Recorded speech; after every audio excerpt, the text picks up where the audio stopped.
Missão Federal Cast. Lucas capítulo 12, a gente vai ler do 12 até o 21. Né? Diz assim a palavra do Senhor. Nesse ponto, um homem que estava no meio da multidão disse a Jesus: Mestre, diga a meu irmão que reparta comigo a herança. Mas Jesus lhe respondeu: Homem, quem me nomeou juiz ou repartidor entre vocês? Então lhes recomendou: Tenham cuidado e não se deixem dominar por qualquer tipo de avareza, porque a vida de uma pessoa não consiste na abundância dos bens que ela tem. E Jesus lhes contou ainda uma parábola, dizendo: O campo de um homem produziu com abundância. Então ele começou a pensar: Que farei, pois não tenho onde armazenar minha colheita? Até que disse: Já sei, destruirei os meus celeiros, construirei outros maiores, e aí armazenarei todo o meu produto e todos os meus bens. Então direi à minha alma: Você tem depósito muitos bens para muitos anos. Descanse, coma, beba e aproveite a vida. Mas Deus lhe disse: Louco, esta noite lhe pedirei a sua alma. E o que você tem preparado? Para quem será? Assim é o que ajunta tesouros para si mesmo, mas não é rico para com Deus. Amém, meus irmãos. Então, assim como eu já falei um pouquinho ontem também, né, no Instagram, no convite para vocês, esse homem chega para Jesus com essa pergunta inusitada, né? Mestre, diga a meu irmão que reparta comigo a herança. E Jesus, de repente, no meio do seu ensino lá, no meio da sua vida ministerial, ele tem que lidar com isso. É interessante porque muitas vezes a gente faz isso, né? A gente faz como esse homem. A gente vai em busca de Deus, querendo respostas prontas ou intervenções objetivas. Como se a gente dissesse a Deus o que ele tem que fazer, né? Como se a gente, de uma forma, talvez até sem perceber, quisesse manipular Deus, buscando que ele faça o que nos agrada e não fazer o que agrada a ele. Mas Deus sabe que nossos problemas não são fatos isolados, mas na verdade eles remetem ao nosso coração, às motivações do nosso coração. E ele sabe que nosso coração é uma fábrica de ídolos, e conhece muito bem esses ídolos. Ele conhece cada um deles, mesmo os mais escondidos.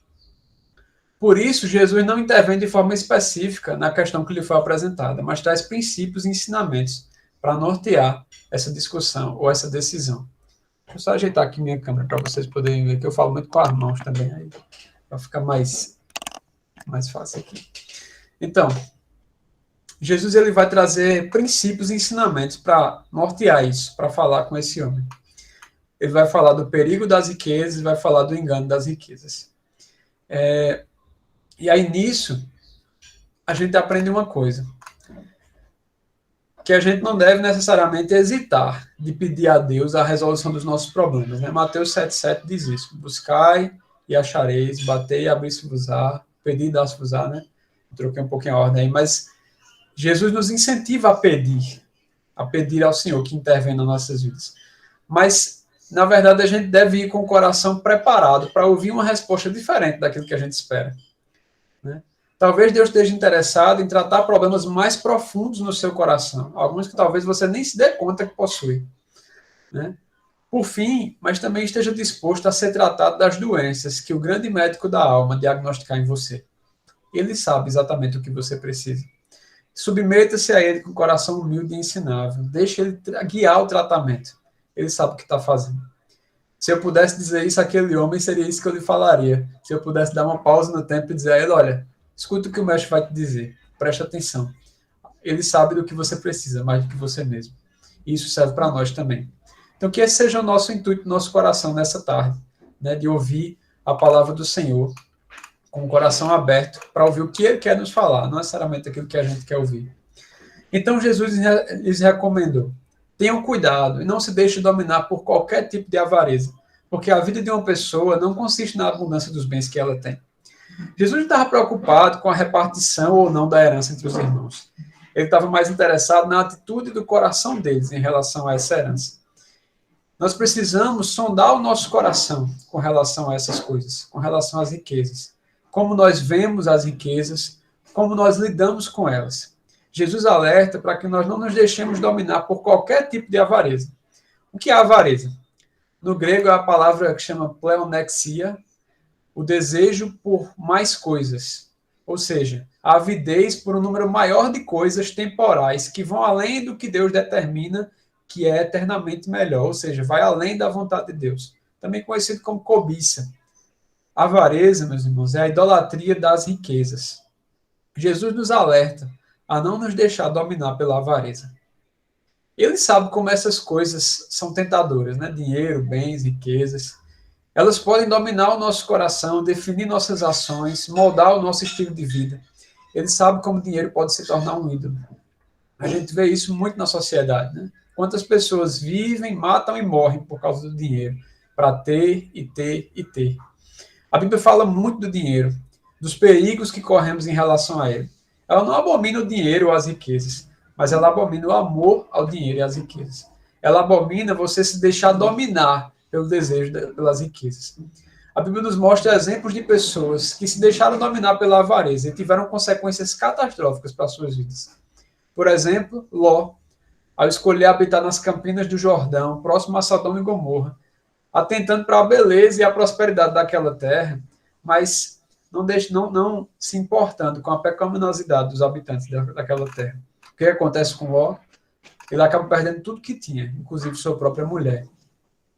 Outro exemplo é Simão o Mágico, lá em Atos 8, que queria que os apóstolos ensinassem ele a batizar as pessoas com o Espírito Santo para que ele pudesse ganhar dinheiro com isso. Acabou sendo amaldiçoado por Pedro. Ananias e Safira, em Atos capítulo 5, venderam um terreno que lhes pertencia por um valor determinado e retiveram a parte. E aí mentiram aos apóstolos para que os irmãos da igreja achassem que eles tinham dado todo o valor da venda, para que eles parecessem mais generosos. O que aconteceu com eles? Acabaram mortos por terem mentido ao Espírito Santo.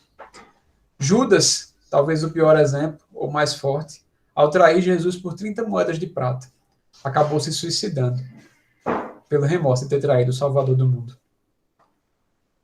Ou seja, a avareza tem consequências sérias para as nossas vidas. Nós precisamos ter cuidado com isso. Como nós lidamos com o dinheiro? Qual o lugar que as riquezas ocupam no nosso coração? Como identificar se nós estamos nos deixando dominar por algum tipo de avareza? Note que Jesus disse qualquer tipo, ou seja, mais de um. Quando nós somos dominados por algo, uma coisa que você vai perceber é que a gente deixa de fazer coisas que são prioridade, de acordo com o padrão bíblico, para servir a essa coisa pela qual a gente é dominado. No caso das riquezas, por exemplo, a gente deixa de ir à igreja no domingo para estudar para uma prova, ou para uma seleção, ou para um concurso, porque a gente não vai dizer isso, né? Mas no fundo, ser aprovado é mais importante do que guardar o dia do Senhor. A gente deixa de ler a Bíblia, de orar, de ter comunhão com o corpo de Cristo, de se envolver com o reino de Deus na igreja local, para perseguir nossa carreira, nossos sonhos, para fazer cursos, para trabalhar 3 turnos e até nos fins de semana. É assim que a gente identifica os ídolos do nosso coração. Quando a gente deixa de fazer as prioridades que a palavra de Deus nos dá para perseguir esses ídolos, para adorá-los. E aí é interessante porque Jesus ele vai dar a razão mais profunda disso. Na segunda parte desse versículo, ele vai dizer: a vida de um homem não consiste na abundância dos bens que ele possui.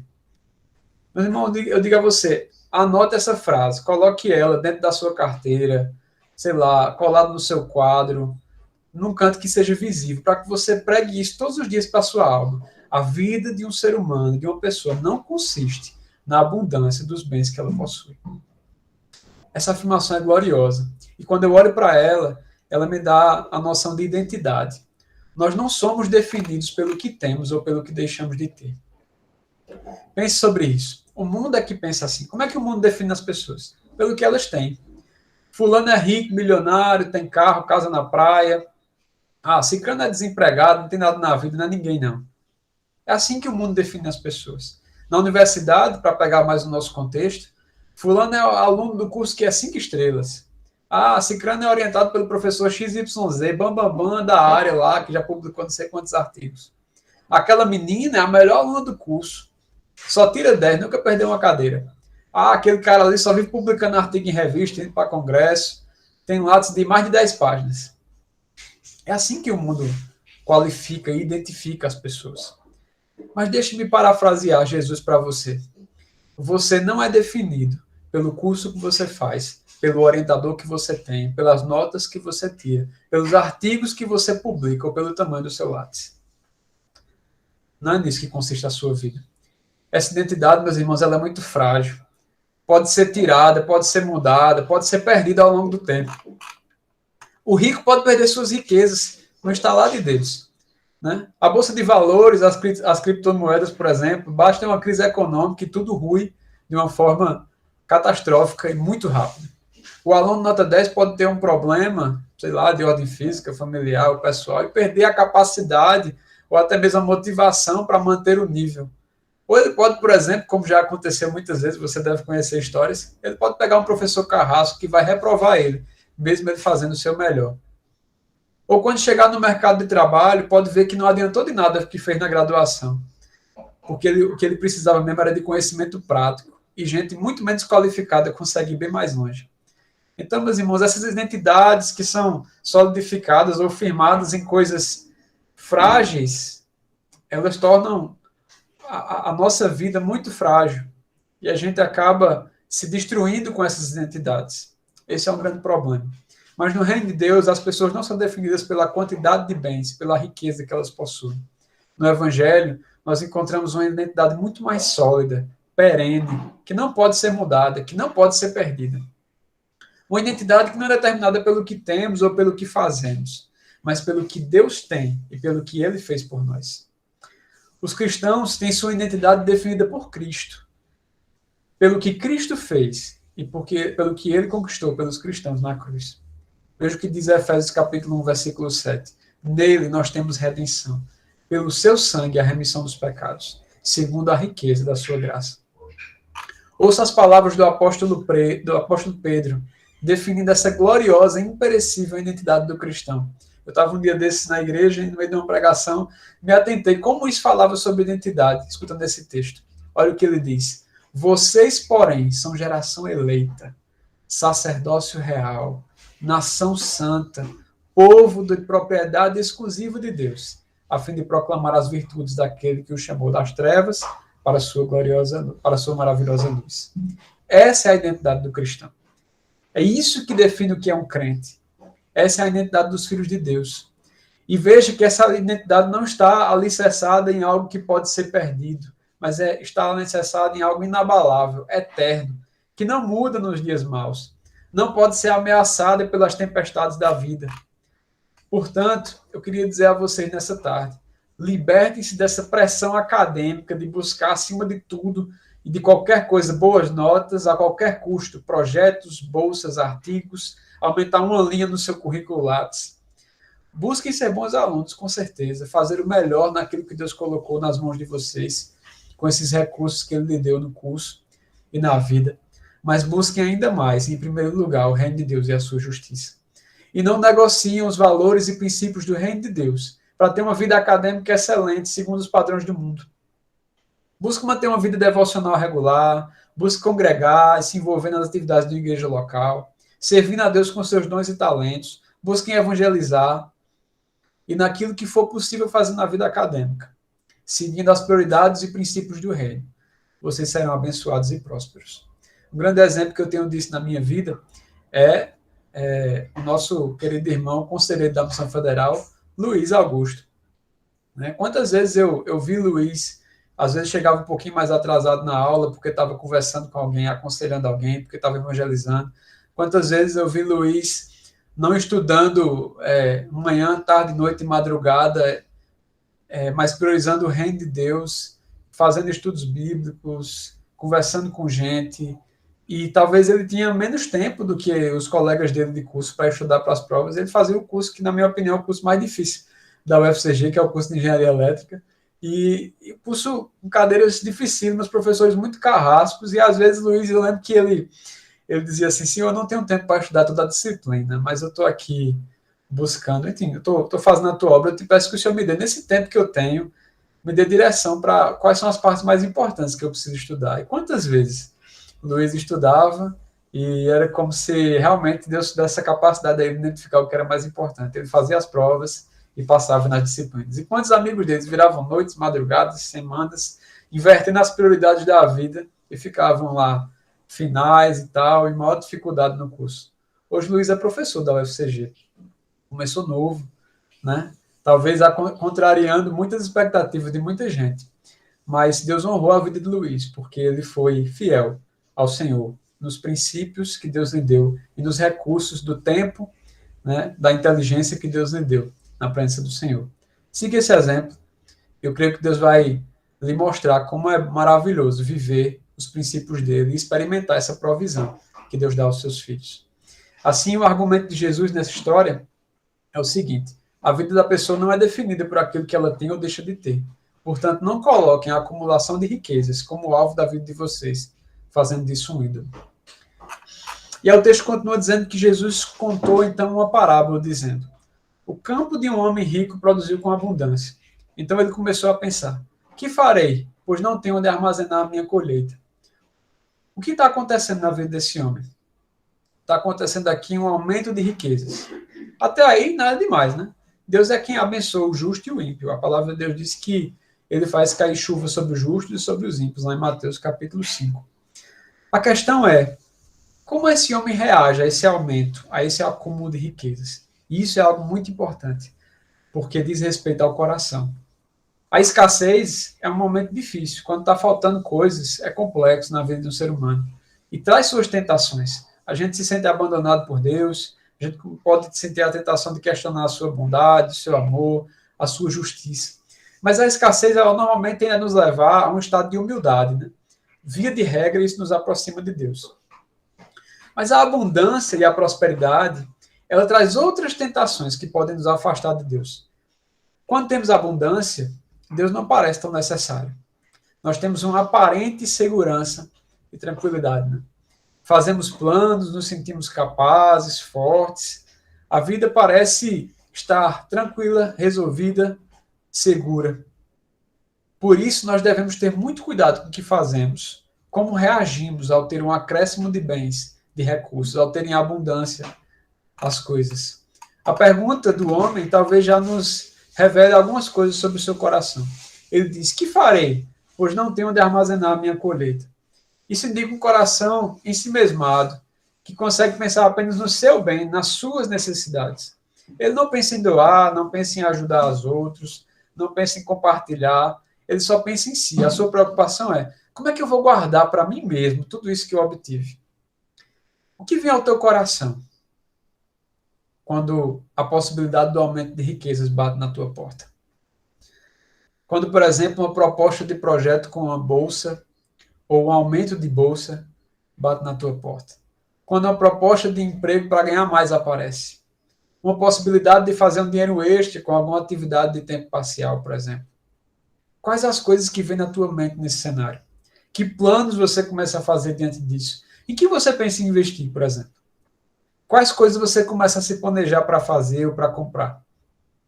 Esses planos, esses investimentos, essas compras, elas seguem as prioridades do reino de Deus ou são mais parecidos com as prioridades do mundo? Parafraseando Jesus no Sermão do Monte: onde está o teu coração? E aí é interessante porque esse homem diz assim, ele chega a uma conclusão: já sei, ele tem uma ideia. Eu vou destruir os meus celeiros, vou construir outros maiores, e ali eu vou armazenar todo o meu produto e todos os meus bens. Então direi à minha alma: você tem depósito para muitos anos, muitos bens. Descanse, coma, beba e aproveite a vida. A reflexão desse homem, assim como a pergunta que ele já fez antes indicava, leva ele à conclusão egoísta. Eu vou acumular mais bens para mim mesmo. Eu vou guardar, eu vou reter, eu vou entesourar. Em seguida, ele fica imaginando o resultado da sua prosperidade, né? Olhando a longo prazo. E aí ele dá a si mesmo uma garantia lá de tranquilidade e de paz perpétua. Ele diz: olha, você tem tudo que você precisa, cara. Descanse, desfrute, aproveite a vida, relaxa aí, que está tudo resolvido para você. O grande problema é que esse homem insensato coloca a sua segurança, a sua suficiência, a sua satisfação nas suas riquezas, esquecendo-se de algumas verdades bíblicas. Primeiro, essas coisas são passageiras. Mateus 6,19. Não acumulem para vocês tesouros na terra, onde a traça e a ferrugem corroem, onde os ladrões arrombam e roubam. Isso passa, meus irmãos. Tudo que você tem nessa terra é passageiro. Não dura para sempre. Esse homem não entendia isso. Segundo, essas coisas não podem prover para as necessidades da alma. De nada vale a riqueza no dia da ira divina, mas a retidão livra da morte. Provérbios 11:4. Quem ama o dinheiro jamais terá o suficiente. Quem ama as riquezas jamais ficará satisfeito com seus rendimentos. Eclesiastes 5:10. E ainda tem o nosso grande amigo Jó, que disse o seguinte: cuidado, que ninguém o seduza com riquezas. Não se deixe se desviar por suborno, por maior que seja.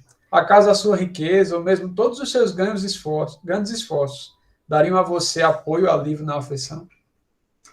Jó 38, 18 a 19. Então a palavra de Deus ela nos mostra que essas riquezas, os bens, não podem, como esse homem imaginava, prover para as necessidades da alma. Além disso, elas podem inclusive ser motivo de desgosto e tristeza, e não de alegria. Provérbios 15:16 diz: é melhor ter pouco com temor do Senhor do que grande riqueza e inquietação. Em 1 Timóteo 6:9 a 10, o apóstolo Paulo vai dizer: os que querem ficar ricos caem em tentação, em armadilhas e muitos desejos descontrolados e nocivos, que levam os homens a mergulharem na ruína da destruição, pois o amor ao dinheiro é a raiz de todos os males. Algumas pessoas, por cobiçarem o dinheiro, desviaram-se da fé e até se atormentaram com muitos sofrimentos. Eu vejo como o dinheiro, quando ele é levado da forma errada, ele pode causar muito sofrimento na vida do ser humano. E, em última instância, ele esqueceu que essas coisas todas, na verdade, não pertenciam a ele. Salmo 24, versículo 1 diz: ao Senhor pertence a terra e tudo que nela contém, o mundo e os que nele habitam. Tudo pertence a Deus. Aquilo que está nas suas mãos pertence a Deus. Sua vida pertence a Deus. E o grande problema é quando a gente se esquece disso, quando a gente perde de vista essa verdade tão importante da palavra de Deus. Para esse homem, a riqueza era um Deus, era um ídolo. Ele depositava nelas a sua segurança, a sua suficiência, a sua satisfação. É assim que o mundo vê o dinheiro. O dinheiro é um Deus. Tudo aquilo que nós depositarmos nossa segurança, nossa suficiência e a nossa satisfação, seja isso bom ou ruim, é um ídolo. E está tomando o lugar que deve ser apenas de Deus na nossa vida. Pense nisso. Como você vê o dinheiro ou as riquezas? Você coloca nele a sua segurança, suficiência e satisfação? Ou será que existem outras coisas na sua vida que você tem colocado segurança, suficiência e satisfação? Que o Espírito Santo te faça enxergar essas coisas e te conceda graça para mortificar esses ídolos, quebrar os seus altares no teu coração. E aí o texto continua dizendo: mas Deus lhe disse: louco, esta noite te pedirão a tua alma. E o que tens preparado? Para quem será? É interessante que Jesus insere nessa história o próprio Deus, né? Comentando a decisão do homem sensato. Isso nos traz algumas implicações também. Primeiro, tudo o que nós fazemos está descoberto diante de Deus. Ele não somente vê, mas ele também julga. E aí eu queria trazer uma reflexão para vocês nessa tarde. Será que nós consideramos, ou mesmo nos importamos, com a percepção de Deus, que está revelado na sua palavra, sobre a nossa vida, sobre as nossas atitudes, sobre as nossas decisões? Martin Lloyd Jones uma vez disse que se nós simplesmente entendêssemos que Deus nos vê, como diz lá no Sermão do Monte, né, o Pai que vê em secreto, ou como Agar descobriu na sua saída para o deserto, que o El Roi, o Deus que vê, estava olhando para ela ali. Se a gente simplesmente entendesse isso, a gente pecaria muito menos. Deus nos vê, meus irmãos. Será que a gente tomaria as mesmas decisões, entendendo essa consciência firme no nossa mente que Deus nos vê? Será que nós nos importamos com isso? Mas a pergunta é, o que Deus disse sobre esse homem? Ele o chamou de louco. Essa palavra no original é afron, quer dizer sem razão, ou tolo.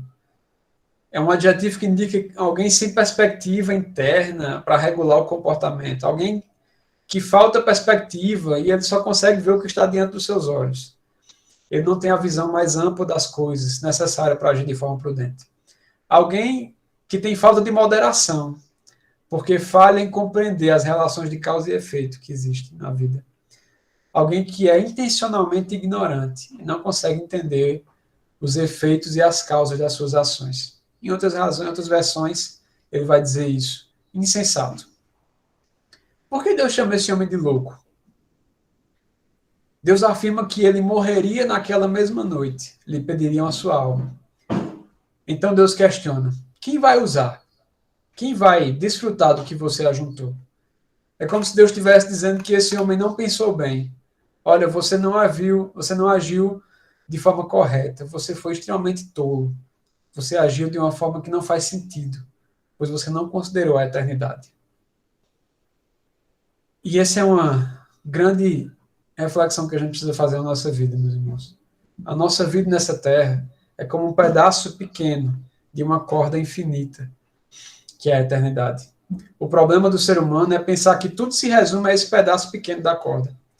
E assim a gente vive e toma decisões de acordo com essa percepção errada, limitada, insensata, louca.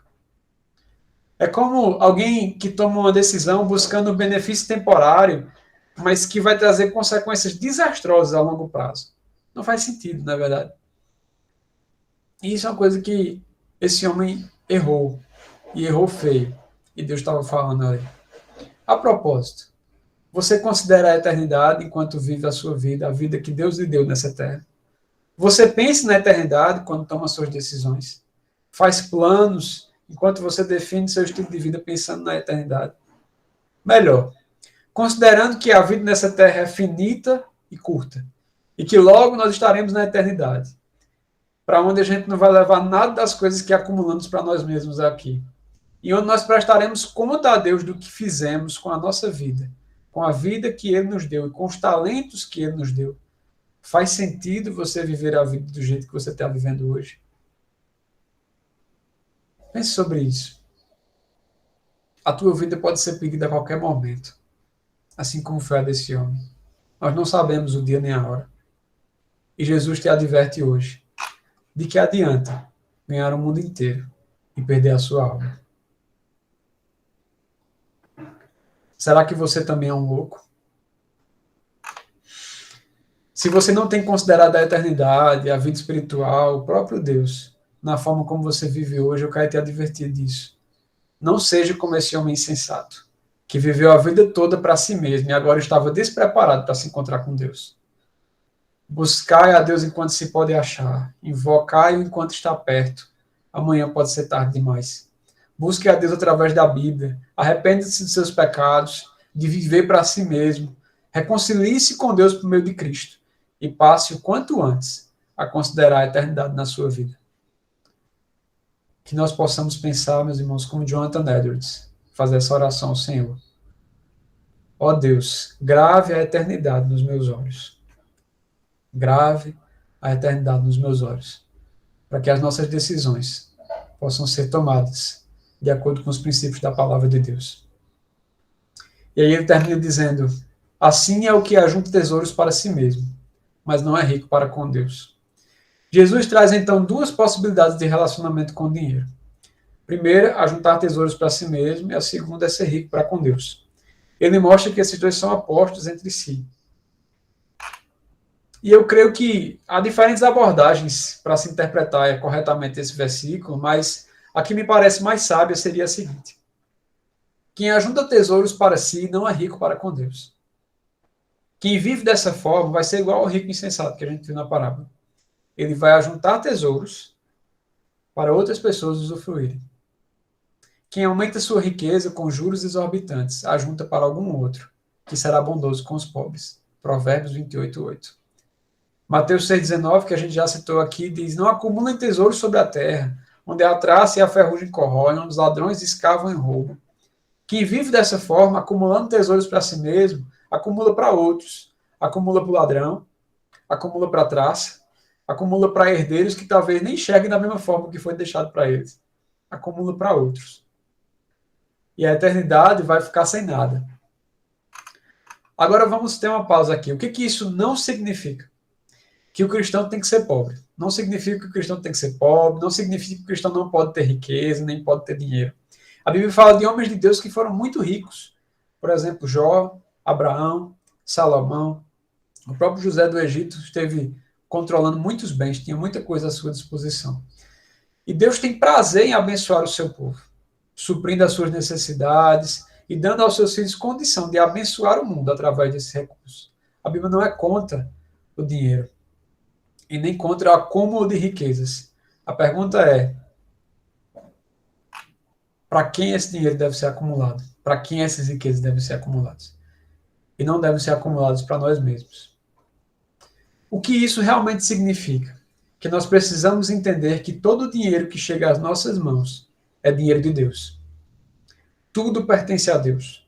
Nós somos apenas mordomos desse dinheiro, da riqueza de Deus. Existe uma doutrina, um conceito doutrinário por trás disso, chamado mordomia cristã. Nós somos mordomos de Deus, porque tudo é dele. E nós precisamos ser bons mordomos. O que um bom mordomo faz? Ele não se sente dono daquilo que é do seu chefe, do seu patrão. Não é assim? E a gente precisa lembrar disso. Salmo 24, versículo 1, mais uma vez. Do Senhor é a terra e tudo que nela existe, o mundo e tudo que nele vive. Então, para que nós sejamos bons mordomos, nós precisamos entender que aquilo que está nas nossas mãos não é nosso, mas é de Deus. E ele, portanto, tem autoridade sobre isso. Nós não somos donos, nós somos mordomos. Nós precisamos também entender que nós precisamos administrar de forma eficiente os recursos que ele coloca nas nossas mãos. Um bom mordomo, ele não age de qualquer forma, não pega os recursos do seu senhor e usa de todo jeito, mas ele procura fazer da forma mais eficiente para dar lucro ao seu senhor, para que seja bem utilizado. Lembra da parábola dos talentos? O que o senhor fala para os seus servos? Ele dá uma quantidade de talentos para cada um e ele vai viajar. E quando ele volta, o que ele espera? Que aquilo houvesse se multiplicado.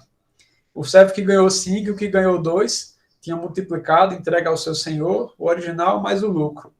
E ele diz: servo bom e fiel, entre para o gozo do teu senhor. Mas aquele servo que não usou de forma eficiente os recursos do seu senhor, ele é desprezado. E ele é chamado de servo mau. E ele vai para longe, ele é condenado, ele é demitido da presença do seu senhor. Coisa terrível. Nós precisamos administrar bem, de forma eficiente, os recursos que Deus colocou nas nossas mãos. Se você pensar assim, talvez você pense muito bem antes de investir o seu dinheiro, de gastar o seu dinheiro, o que você faz com o seu dinheiro, com o dinheiro de Deus, né?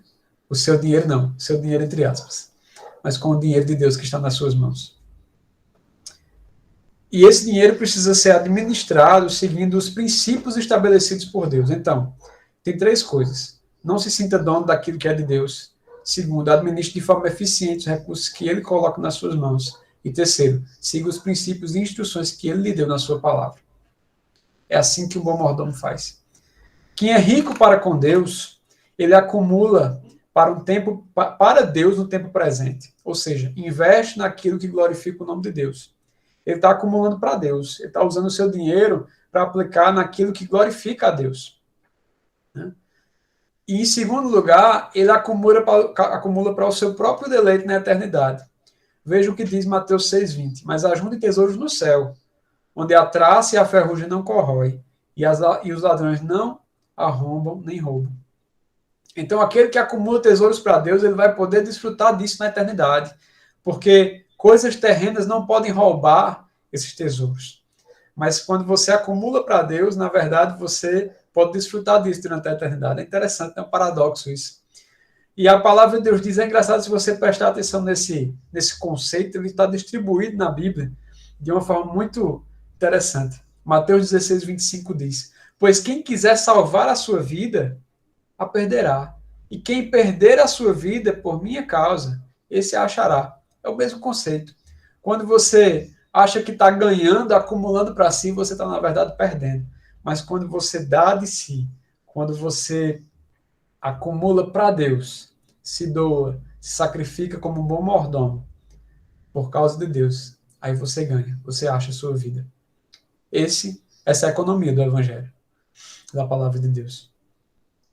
E a pergunta que eu lhe faço nessa tarde é, como é que você vê os recursos que estão nas suas mãos? O seu dinheiro, os seus bens. Você vê eles como pertencentes a você ou como pertencentes a Deus? Para que você possa usar da melhor forma para ele. Você tem sido um bom mordomo? E para quem você tem acumulado riquezas? Para si mesmo ou para Deus? Um exemplo que me vem à mente é o nosso maior exemplo, o exemplo de Jesus Cristo. Ele era alguém que tinha muitas riquezas, ele tem toda a riqueza. Tudo é dele. Todas as coisas foram feitas por meio dele. Todas as coisas são sustentadas por meio da sua palavra. Ele tem os céus, a terra, os anjos, toda a sua glória. Mas o que Paulo diz lá em Filipenses capítulo 2? Que ele não julgou por usurpação ou motivo de que ele devesse se orgulhar ou ser igual a Deus, mas a si mesmo se humilhou, tomando forma de servo, e veio morrer morte de cruz. Por que ele fez isso? Ele colocou os seus recursos, aquilo que também é do Pai, à disposição do Pai. Diz, Pai, a minha vida é tua. E se o Senhor quer, nos teus propósitos eternos, salvar este povo a quem nós amamos, eu te entrego a minha vida como recurso nas tuas mãos para que o Senhor faça como o Senhor quer. E ele abriu mão de toda a sua glória, abriu mão de toda a sua majestade e veio nascer como um servo, como um ser humano limitado numa manjedoura. Entregou a sua vida como oferta ao Pai. E o que foi que aconteceu com ele? A palavra de Deus diz que Deus o exaltou. Ele deu um nome que está acima de todo nome, para que todo joelho se dobre e toda língua confesse que ele é o Senhor para a glória de Deus Pai.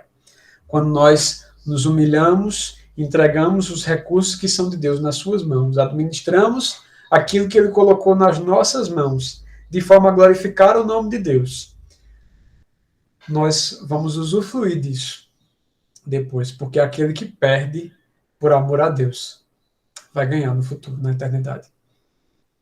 Nós precisamos entender dessa forma e aprender com o nosso Salvador. E aí eu queria terminar dizendo algumas coisas. A sair da universidade, assim como o homem descrito na parábola, provavelmente vocês terão um acúmulo de riquezas. Oportunidades vão bater à sua porta. Teve gente que deu um sorrisinho aí quando eu falei de acúmulo de riquezas. Oportunidades vão bater na sua porta, meus irmãos. Como é que o povo diz? Né? Os humilhados serão exaltados. Vai chegar o dia que você vai, em nome de Jesus, poder usufruir de todo o esforço que você fez aí, aprendendo, se dedicando e se capacitando. O mercado de trabalho, com bons salários, vai absorver vocês.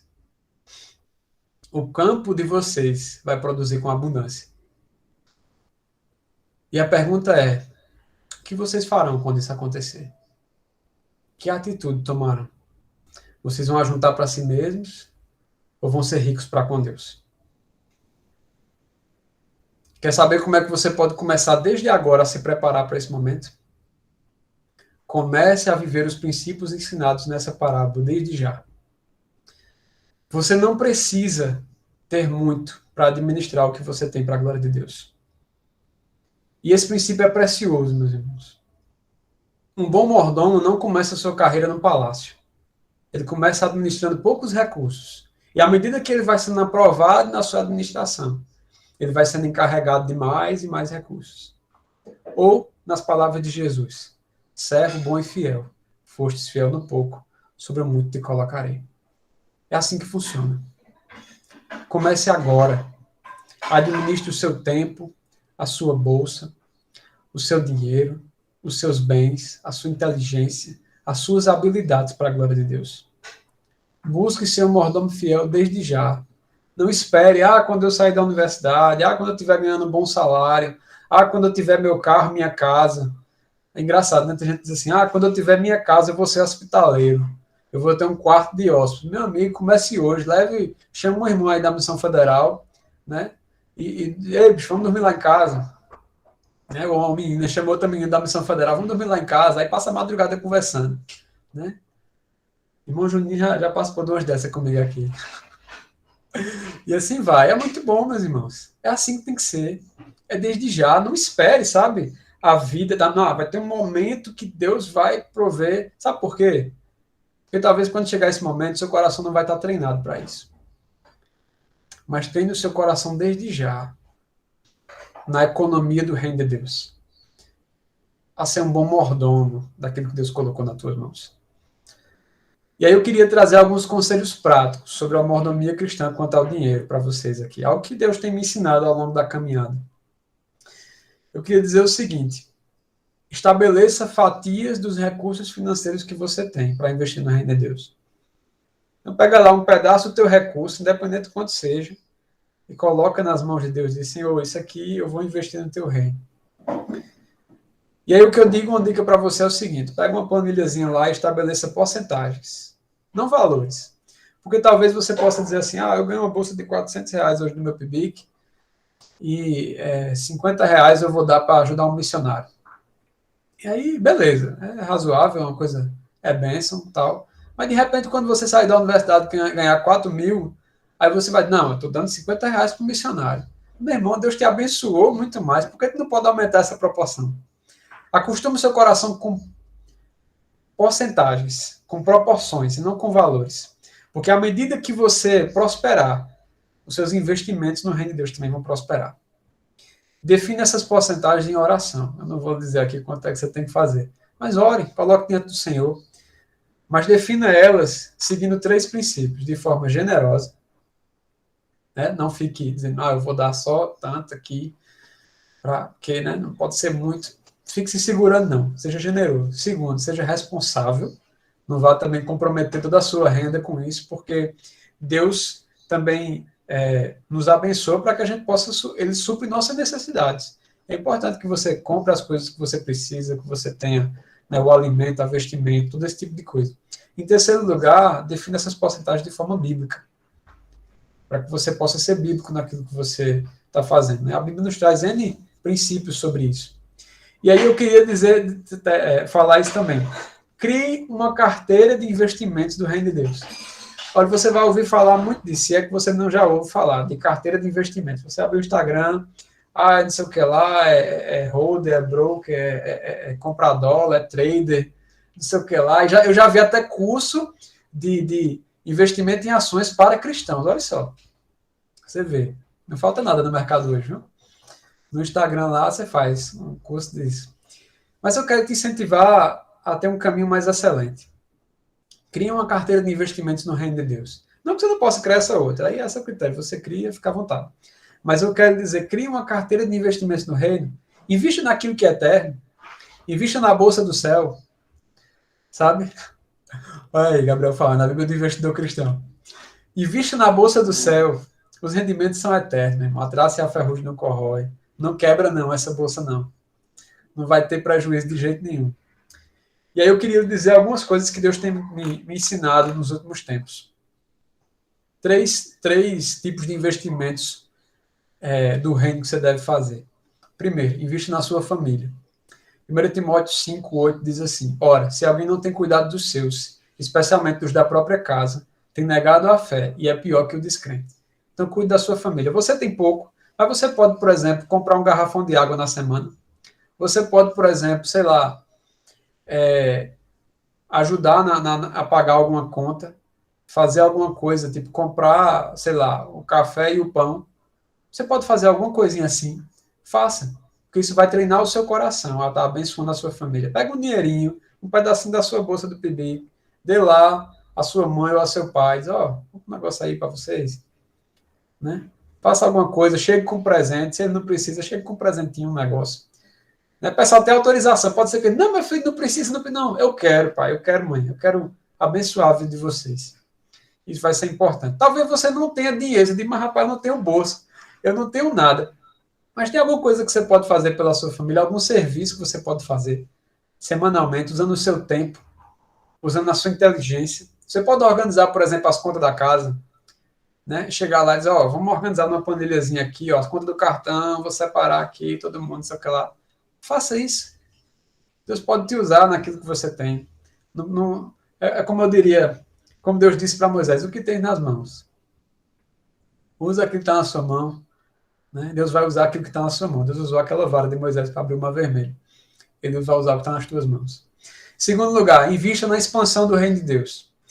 Faça como as mulheres que acompanhavam e investiam no ministério de Jesus. Lá em Lucas capítulo 8, vai dizer que Jesus andava de cidade em cidade, de 1 a 3, vai dizer, andava de cidade em cidade, de aldeia em aldeia, pregando o evangelho, anunciando o reino de Deus, e os 12 iam com eles, também algumas mulheres que haviam sido curadas de espíritos malignos e de enfermidades. Maria, chamada Madalena, da qual saíram 7 demônios, Joana, mulher de Cusa, procurador de Herodes, e Susana e muitas outras. Aí olha o que diz o finalzinho do texto. As quais lhe prestavam assistência com os seus bens. Olha que maravilha, essas mulheres entenderam que aquele homem era um homem de Deus. Jesus Cristo era o Salvador do mundo. E elas disseram, o que eu tenho na minha mão? Eu tenho dinheiro, eu vou investir para que o reino de Deus seja expandido. A palavra que esse homem tem precisa ser pregada. Ele não precisa estar se preocupando com o que ele vai comer, o que vai acontecer. Eu vou prover para ele, porque Deus tem colocado na minha mão. Encontre pessoas, homens e mulheres de Deus, que estão expandindo o reino de Deus na terra. Pastores, missionários, evangelistas, pessoas que têm expandido o reino de Deus e investem na vida deles. Seja instrumento de Deus na propagação, na expansão do seu reino. E, por fim, ajude os necessitados, começando pela família da fé. Lembra do texto de Mateus 25? O rei dirá aos que estiverem à sua direita, vinde bendito do meu Pai, entrai na posse do reino que vos está preparado desde a fundação do mundo. Porque eu tive fome e me deste de comer. Eu tive sede e me deste de beber. Era forasteiro e me hospedastes. Estava nu e me vestistes. Enfermo e me visitastes. Preso e fostes ver. Então perguntarão os justos, Senhor, quando foi que te vimos com fome e te demos de comer, ou com sede e te demos de beber, ou forasteiro e te hospedamos, ou nu e te vestimos, e quando te vimos enfermo ou preso, e fomos te visitar? O rei respondendo lhes dirá, em verdade vos afirmo que sempre que o fizeste a um destes meus pequeninos, os pequeninos irmãos, a mim o fizestes. E Gálatas 6,10, para dar prioridade da prioridade, por isso, enquanto tivermos a oportunidade, façamos o bem a todos, mas principalmente aos da família da fé. Ajude os necessitados. Dê aquele que tem fome, aquele que passa dificuldade. Tem alguma pessoa que você conhece que passa dificuldade, chegue lá e abençoe. Faça disso um compromisso mensal. Todas essas coisas que eu estou dizendo aqui faça compromissos mensais. Você vai receber por mês. Você tem recurso por mês ou diário aí, né? Seja do seu dinheiro, da sua saúde, da sua inteligência. Então faça compromissos rotineiros. Não de uma vez por toda, não de uma vez só para você jogar lá e deixar para lá, mas para que seu coração seja tratado e aperfeiçoado no praticar dessas coisas. Então, e principalmente, nesse caso aqui, principalmente aos famílias da fé, aos da família da fé. Tem algum irmão da Missão Federal passando dificuldade, chega lá e diz, meu irmão, manda um pix, uma oferta aqui para tu. Ou senão, meu irmão, tá precisando de alguma coisa, eu posso ir na tua casa aí te ajudar, não sei. Vai lá, faz uma visita, faz alguma coisa. Investe no reino de Deus, nas prioridades do reino. E você vai poder desfrutar da bênção que é ser um bom mordomo do Pai Celestial. Amém? Então, que Deus abençoe a todos. Foi um prazer estar aqui com vocês. Vamos orar? Queria que a gente orasse. Depois eu passo de volta para Juninho. Senhor Deus e Pai, muito obrigado, Deus, por essa tarde. Muito obrigado, Deus, por poder estudar a Tua palavra, Deus, que é viva, que é santa, Senhor Deus, e que nos ensina a melhor maneira de viver, Deus, a maneira de viver para a Tua glória. Eu te peço, Deus, nos ajuda a enxergar, Deus, a vida, o dinheiro e as riquezas, como o Senhor enxerga. Nos dá, Deus, uma visão bíblica sobre essas coisas.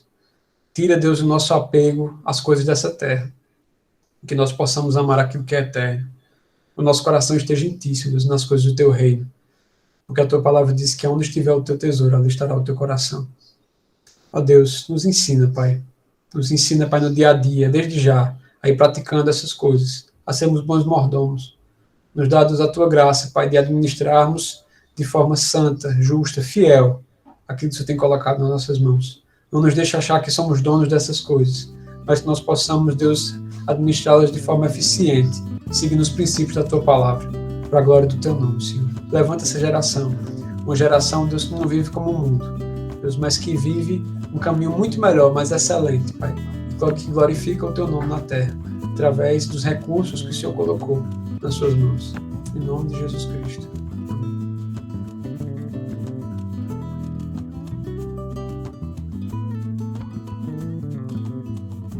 Cada membro, um missionário.